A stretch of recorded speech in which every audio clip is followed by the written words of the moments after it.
Welcome back to the Female Founder World podcast. Before we get into the episode, I need to just say thank you to everyone who came to our PR workshop. We host these free virtual workshops every single month, and this was one of the best ones we've hosted by far. It was with Sophie Wheel, who is an absolute PR guru. She's the founder of an agency called Nude Nation, and she's worked with some huge brands in the past. It's an amazing workshop. You can rewatch it if you're in our community on Geneva. I popped the link in the bio so that you can reach out and apply to join the community and get access to that workshop. Okay, so now on to the episode. We've got the co-founder of a business called Pattern Brands. They're a homewares company that both launches brands and also acquires homeware brands as part of their growth strategy. This is a really interesting conversation with Suze Dowling, the co-founder of Pattern, and she is such a seasoned entrepreneur. She is very, very skilled at scaling companies. And so this is great for folks who are a little bit further on in kind of their founder story and in their business and really want to understand, okay, how do I fuel the flames of this business and get things really on fire? Before we get into the episode, we have a quick note from the sponsor of our show, Gorgeous. I am Alexandria Collis, Director of Customer Experience for Princess Polly. I'm focused on our strategy and innovation in the CX department here at Princess Polly. The Princess Polly online store was born in a true startup style in 2010 in Australia, and we launched our US-based operation in Los Angeles in 2019. And now we are one of the fastest growing online women's fashion brands in the US and Australia. Our first value is customer centricity. So every single department is paying attention to the customer experience. We aim to deliver every single time, and being customer focused is really daring to be different. We first and foremost listen to our customers and always remember that customer perception is reality. Our demographic is Gen Z, and this is the I expect a response now. I call them the now customer. Our CX teams engage across every single channel. It is very important that we meet our customers where they are, and Gorgeous allows us the opportunity to be efficient with all of these channels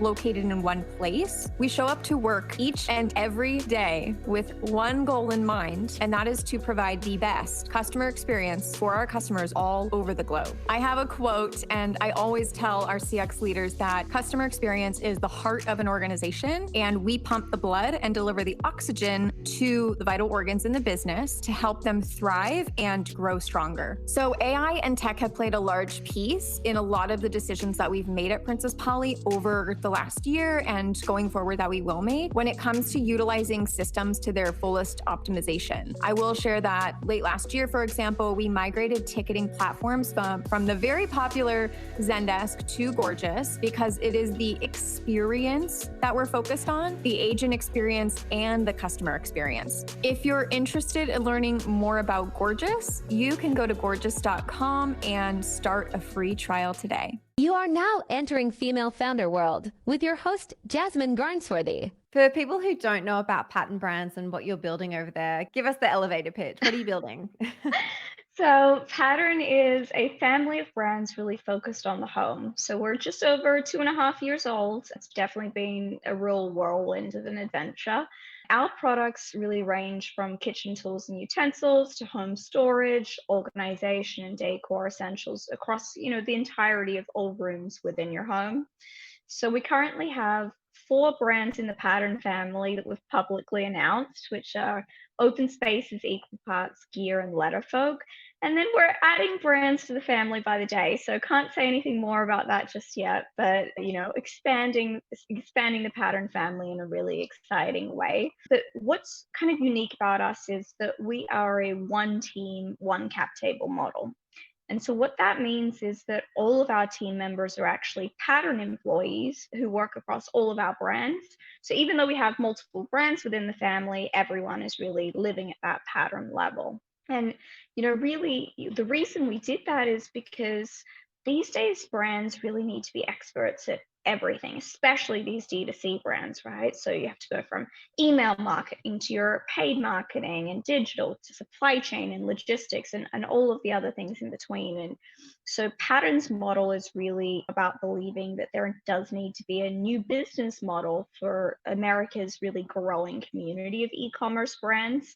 And our goal is to build the family via acquisition And we really fill the gap between those kind of massive scale IPO exits for entrepreneurs and, well, no exit. So our business on the kind of internal operations side is really about having these very thoughtful acquisitions of sustainable D2C first businesses. When brands join the Pattern family, they have a real benefit of us having this very unique ability to be able to provide them with really world-class marketing, brand building, but also coupling that with the in-house operational excellence and a really mature brand platform. And for us, we're really excited because we're also, giving these entrepreneurs the exits that they deserve. So ultimately at Pattern, our focus is really about creating value and sustainability for these D2C brands and really building brands that matter for our generation and hopefully for many generations to come. Okay, there's a lot to talk about there. I want to also flag that as well as acquiring brands in the home category, you've also launched a couple as well. Yeah, we did. Yeah. So both Open Spaces and Equal Parts were brands that we actually incubated. So for us, it's been an interesting journey, I would say. We had launched pre-COVID, and really our goal was to incubate a family of brands. And we were able to really successfully launch these two incubated brands pre-COVID. Our second brand actually launched late January, early February of 2020. And then, COVID hit. And it It sure was did. it really was an interesting time to be, an early stage business, and in some ways a fortunate time in that we were in the homewares category and people were spending more time at home than ever before. But it also really was something where we were just talking to all of these other entrepreneurs and learning about how they were dealing with the pandemic and how they were surviving. And we kept on hearing the same things over and over again. It's easier than ever to launch a brand these days. We have Shopify, we have these SaaS platforms, but there is kind of a certain amount that you can take a brand before you have to pull multiple facets for kind of the ongoing growth. So when you first launch a brand, you're really thinking about one or a selection of SKUs for your physical product. And it's really about finding product market fit. But as you grow and scale, there's increasing complexity across your supply chain environment, logistics, which was made even more complex during COVID. And then also across all of the marketing facets. And then as you start to explore omni-channel, that's a whole new ball game in and of itself. And it kind of honestly got us thinking about, well, wait one sec, there might be an opportunity here. And we are big believers in really being very clear on your end goal, but flexible in how you get there. And so we thought, Hmm. is there a new way of looking at this for Pattern? What about if we acquired these brands and invited them into the Pattern family versus incubating our own brands? Can we still achieve our end goal of being a family of brands? And the answer was yes. In fact, this was a even bigger opportunity for us. And so that was really where I'd say it was late 2020 that we first explored acquiring a brand. And it was by early Q2 of 2021 that we'd actually made that first acquisition. I want to talk about a few things in there. First of all, how do you even learn how to acquire a brand if you haven't done that before? And then also like very specific stuff about how you guys are scaling these brands after you acquire them.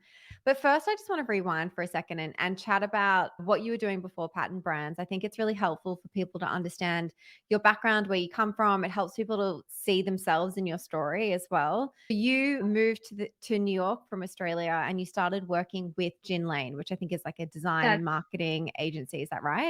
exactly. So I'm an Aussie originally, have been here, about a decade, and it's been about that long of a journey, honestly, for myself and my two co-founders in knowing each other and kind of getting to where we are with Patterns. As you'd mentioned, I joined an agency called Gin Lane, which was actually founded by one of my co-founders, Emmett.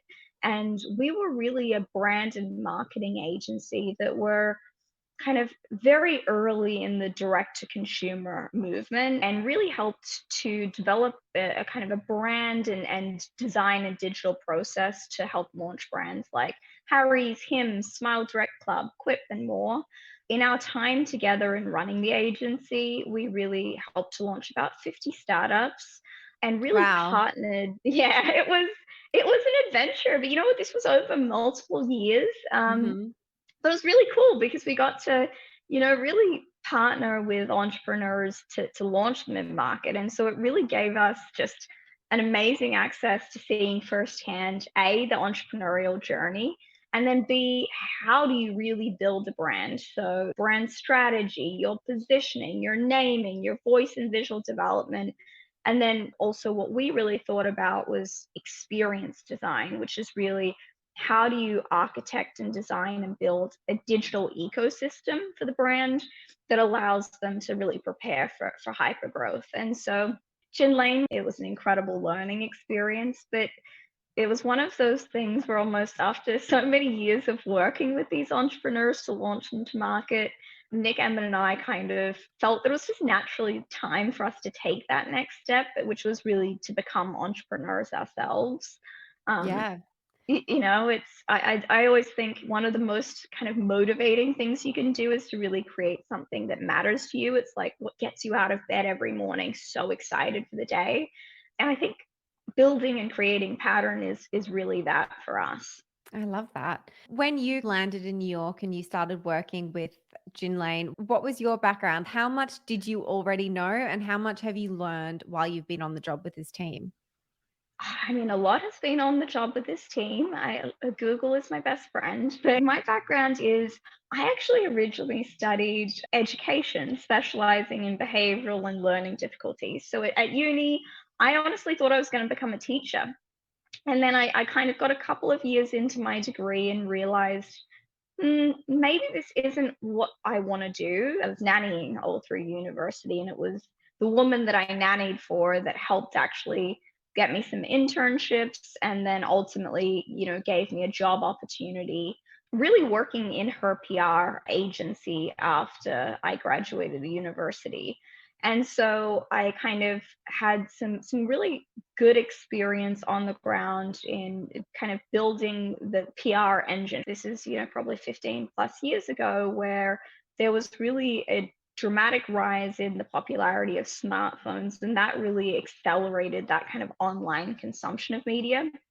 And it was that moment for me that was like an aha moment in my head for my own career, where I thought, well, what do I want to do? And I kind of made a very deliberate decision that I wanted to be in an industry where I could feel that it was really emerging and early and at its infancy, and that I could have a real impact.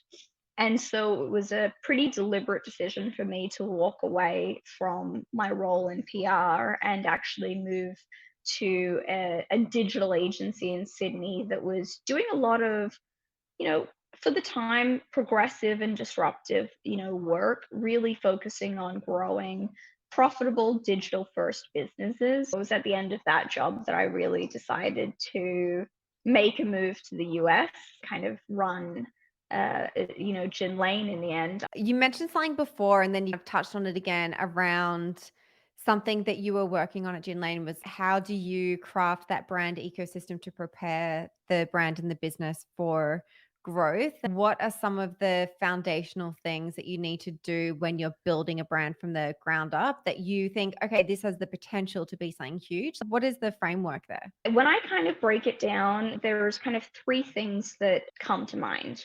And they all ladder up to what is your brand, but they're kind of components of that. Component number one is the brand itself. Everything does really start with brand. And I'd say, like, a really big part of the magic, I think, of the work that we did at Gin Lane, and hopefully now that we're doing a pattern, is that you have to be able to really craft a brand that has a really multi-dimensional personality, as I think that is a key part of something that will allow your brand to really sustain through hyper growth. So when we think about crafting a brand, we really are deliberately architecting them to be very adaptive, very approachable, and really articulate in about who they are.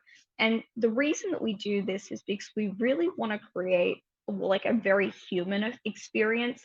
So you want your brand to feel human. You want it to evoke emotion. because ultimately this is how you have increased brand resonance and overall kind of increased lifetime value within that. We firmly believe that your brand can be a component of your competitive moat.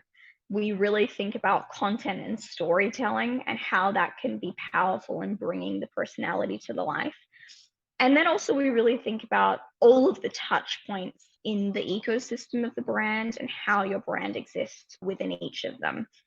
A great brand is like a great person. You really trust them, you enjoy their company, and you really want to spend time in their presence.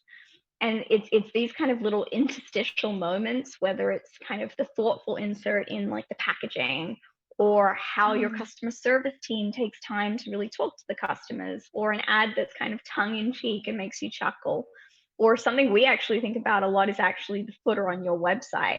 We are known for kind of, I'd say, quite chunky footers, in that we like to have a really gentle ending to the page because no one wants to get to the bottom of the page and feel like it's just gone, you know? But I think it's these little subtle moments that are really detailed and caring that linger with people. And when you then do these moments really consistently across the user journey, that's great branding.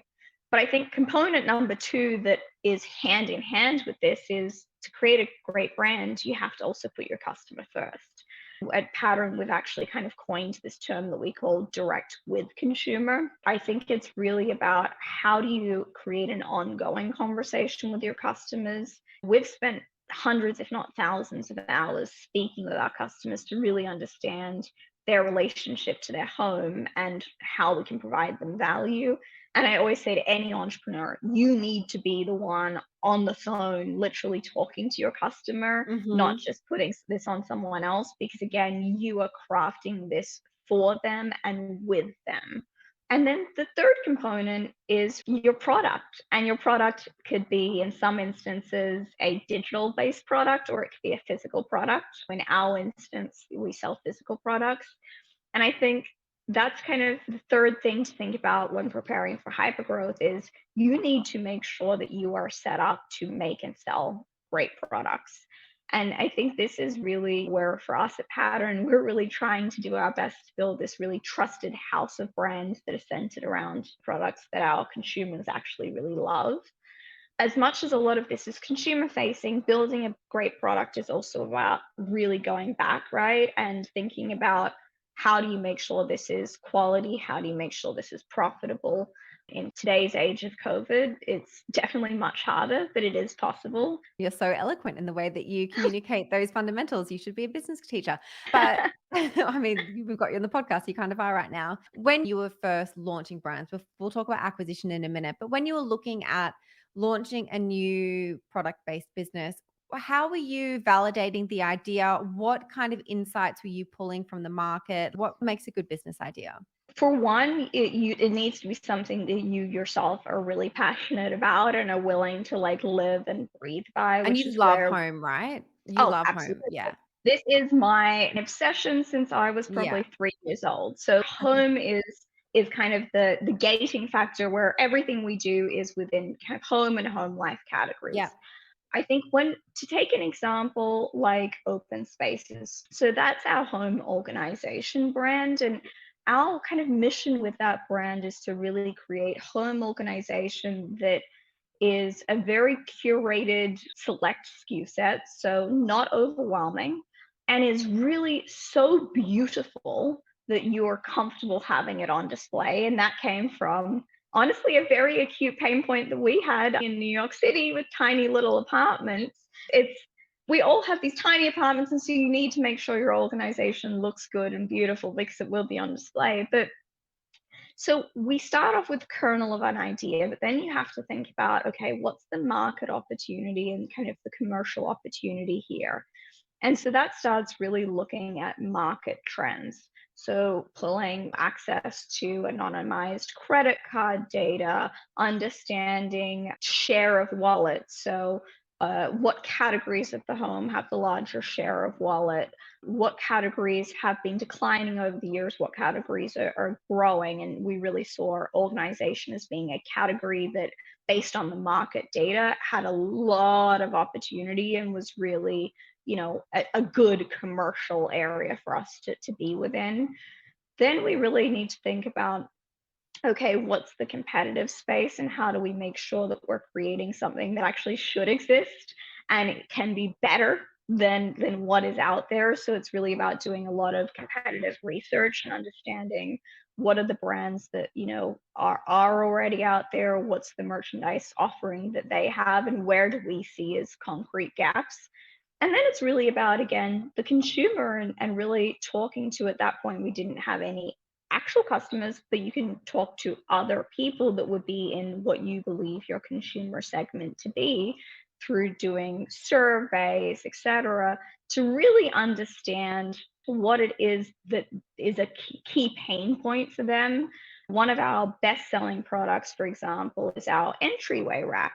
And the reason I think that is so best selling is because that was such an acute pain point time and time again that we kept on hearing from people. I live in a small apartment and I don't know what to do with the chaos of my shoes, but I also want something that's multifunctional. I can't find anything that's attractive and long lasting. We were able to solve for that in our product design. And then pre-launch, we actually had a fake brand that we created and a website that we created for it, where we were able to run some advertising and testing on some of the marketing, like messaging and positioning, to really get a sense for what was resonating with folks and what wasn't, to make sure that when we did come to market, we were really hitting on the most nuanced messaging that we could to really resonate from day one. And again, I think that just is why really that belief of direct with consumer is so important, because it does need to be a two-way dialogue in how you create and build a brand, because you're not creating something for you, you're creating something with your customer base, because ultimately, if you don't have that resonance with your customer base, your business isn't going to thrive and succeed in the long haul. That makes sense. I'm really curious to learn more about what you were saying about pulling all the data in the beginning, and where were you going to get that information? Like, are there specific sources that you go to get that data, or is it all based on your own surveys? Like, where are you going to get that information?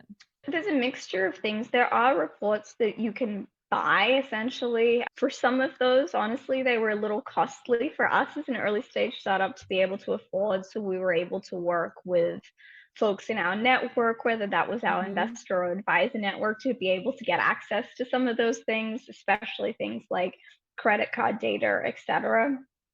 For things like surveys, this is really where you are able to survey, like in the general population, whether it's via your SurveyMonkey or other platforms, a broad sweep of people. And that's really where, again, it was very much about us going out and really getting significant amounts of data from those surveys in order to narrow in on where we saw the biggest opportunity, and ultimately in how we were able to narrow in on what should our launch SKU set be.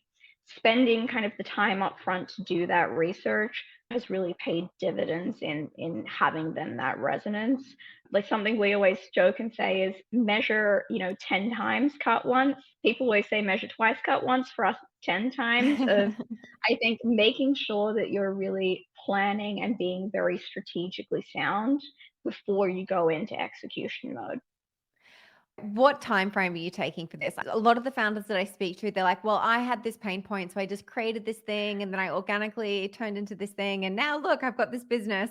You're coming to it from such a structured approach that I think is really impressive and a lot of founders can really learn from. And so how much time are you putting into this phase pre-launch? I'd say certainly upwards of 12 months. I'd say anywhere between 12 to 18 months, depending on, the brand that and level of complexity with your supply chain, which is certainly a gating factor. And then, we did air in a number of our initial units, which does drain your margins. And so it's not something I typically recommend to folks, but I think the other thing to really just think about is once the product is produced, there is time, whether it's air or on ocean, before you're actually having that product in market. You can do your pre-launch strategy, which is something with open spaces that we actually did, where We had our soft pre-launch in late January of 2020, but the items themselves weren't shipping until March of 2020. So we were able to get some early sales data to also help inform subsequent purchase orders for future inventory that we needed to place. You mentioned before that you had a bit of a test website. You were driving some ads and kind of figuring out what was working, what was resonating, what wasn't. Talk me through what is on that site. Do you have a product? Do you have product imagery? Like what is there? Yeah, so it was a very simple like splash page essentially that was the equivalent of like a pre-launch splash page that Mhm. had like, sign up here if you want to be notified when these products come into play. So it was kind of giving some examples, some renders. We did have a social account that we were starting to run ads from. It was certainly, I'd say, very skeleton, but something that is something I encourage people to do is just thinking, how do you, as early as possible in the process, start to get indicators that could inform the positioning for this product, the at some points the design tweaks you still actually may want to make to the physical product itself. Mhm. And also early kind of data to inform potential demand, because one of the big things in physical product, especially right now, of course, is just product lead times and trying to get kind of the best guesstimates that you can for product purchase orders is important. Okay, that makes sense.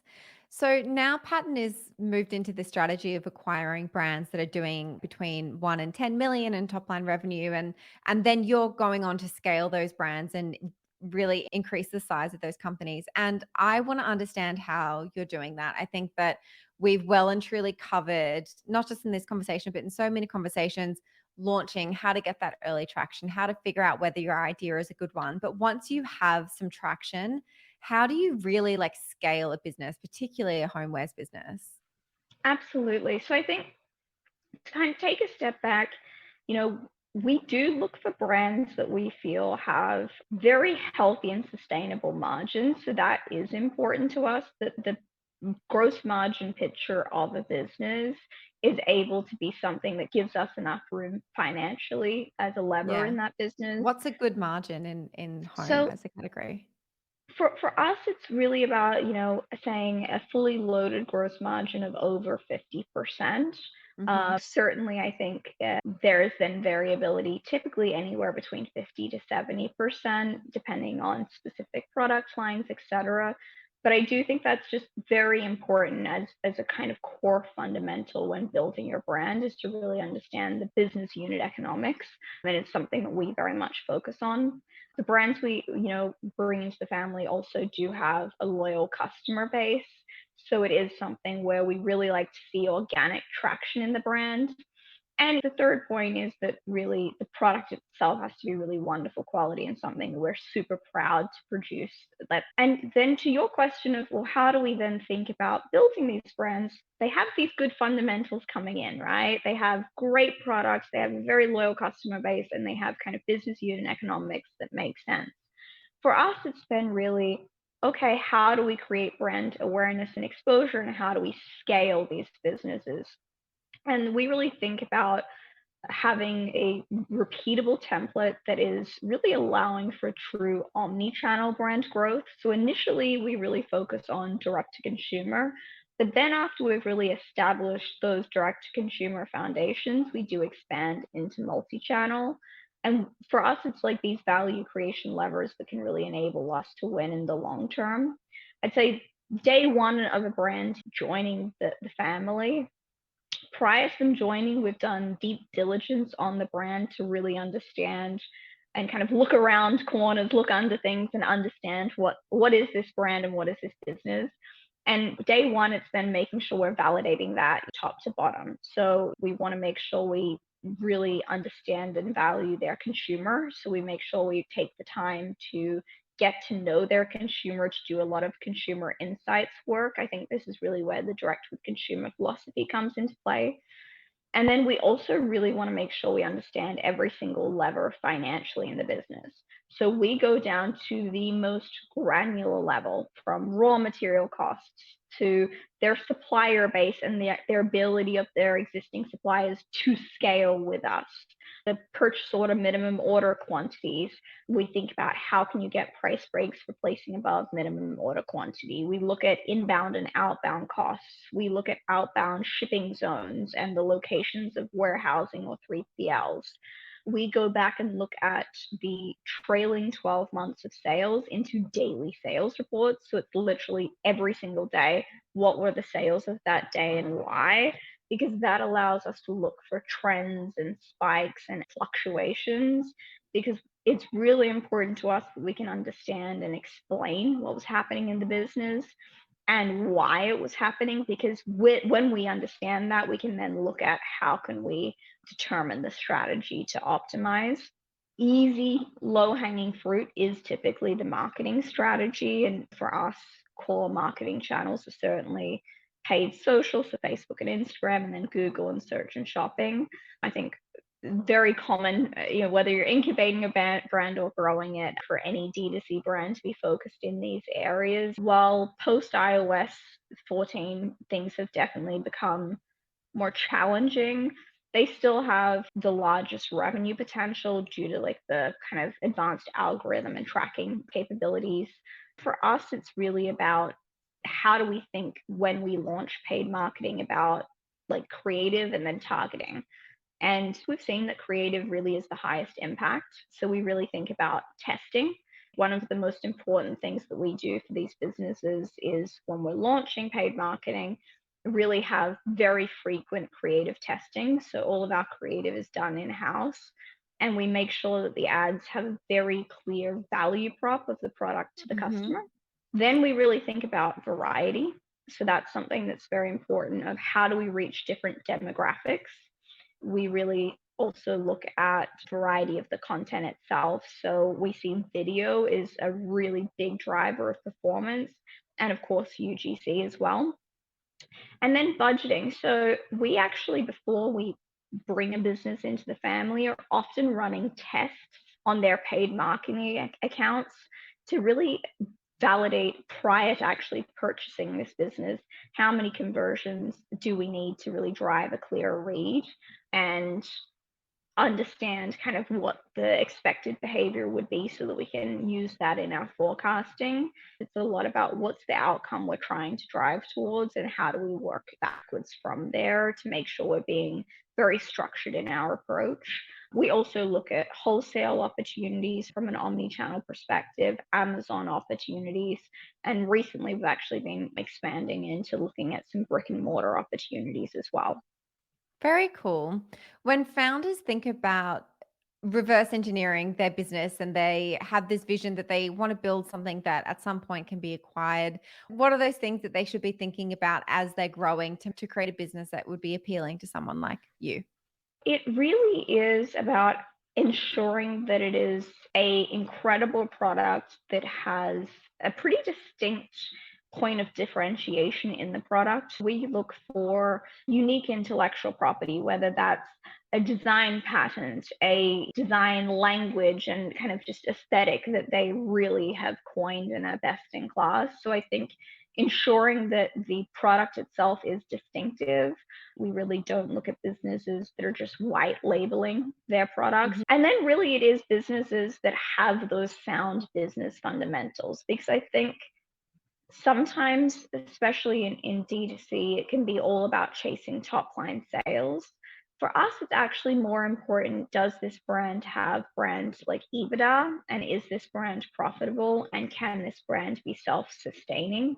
And so we would rather a brand have a smaller top line business, but be more profitable and show that it has kind of the solid foundations there, than a brand that has a much greater top line, but perhaps hasn't got the core financial underpinning that will allow us to pull a lot of these other levers in order to scale the business. So I think really those gross margins and kind of the core financials in how they think about staffing and how they've thought about marketing in the past, et cetera, just really, really important. And also allow them to have the most successful exit opportunity, in that, businesses are typically valued based on multiples of EBITDA. So the greater the EBITDA, dollars and percentage, the the more significant the opportunity for the entrepreneur themselves.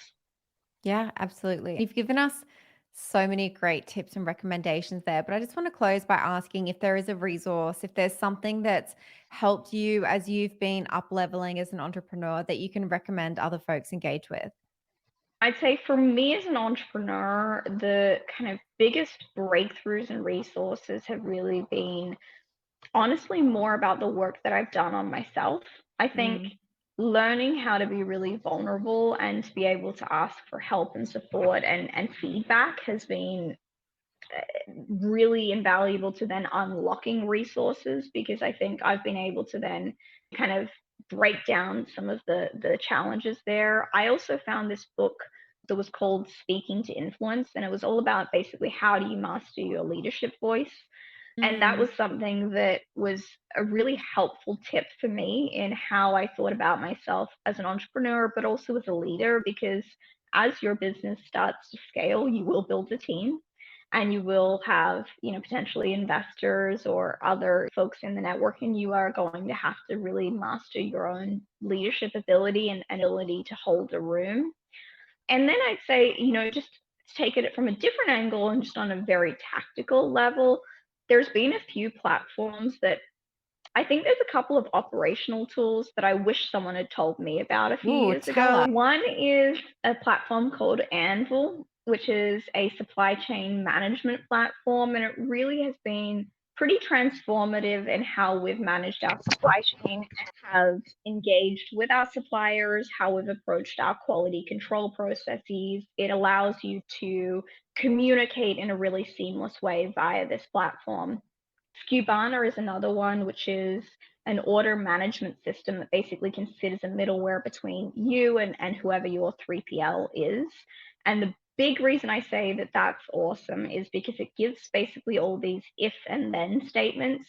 So it allows you to really control your order flow. And to kind of go back to my earlier points of understanding, say, something like outbound shipping and shipping zones, it's amazing to have the power to say, if it is this combination of items, then I want it to be FedEx versus UPX, and I want it in this dimension box, to give that information and pass that through to your 3PL. So it allows you actually a lot more flexibility and control. And then the other big kind of couple of things I will say is Cube, which is really modern FP&A, so financial planning and analysis. So it is something that we use with our finance team and accounting team to really drive much faster strategic insights in honestly just a few clicks. So it keeps basically your finance team pretty lean while giving you the insights that you need. And then last but not least, though, this is a tool that you do need some data for it to be most impactful. So I'd say if you've been in business at least a year and you have a physical product where you're doing inventory planning, something we use every single day is a platform called Singuli, which is AI-driven inventory management, basically allowing you Mm. to be much more kind of forward thinking in how you look at your inventory. And then last but not least, actually, I'll say the last one is big shout out to the platform Settle. So Settle is alternative financing for a lot of your kind of working capital needs. And again, thinking through inventory. Inventory is usually a big part of your cash flow outflows. Um, so I'd say those are some of the things that it's like, if I had a cheat sheet 2.5 years ago and someone could say to me to use a lot of those, it would have saved me a lot of time and energy and probably money looking at other alternatives and then kind of coming across these. Okay, that's a great list. And I'm going to link all of those in the show notes because I bet people have like paused, rewound that, tried to listen to it again to get them all because there's some really great tips. So thank you so much for coming on the show and for all of your amazing insights. You're so impressive. I've loved chatting Oh, with you. thank you so much. No, this was so fun. I really appreciate you having me. And if anyone ever has any questions, they can always feel free to reach out. I know what a journey it is being an entrepreneur, so I always want to help anyone that I can. How can people find you and Pattern Brands? So they can find me on LinkedIn at Suze Dowling and on Instagram as well if they want to see lots of pictures of my cat and my home life. And then they can find us at Pattern Brands, which is our website, patternbrands.com. Amazing. Thank you so much. Amazing. Thank you.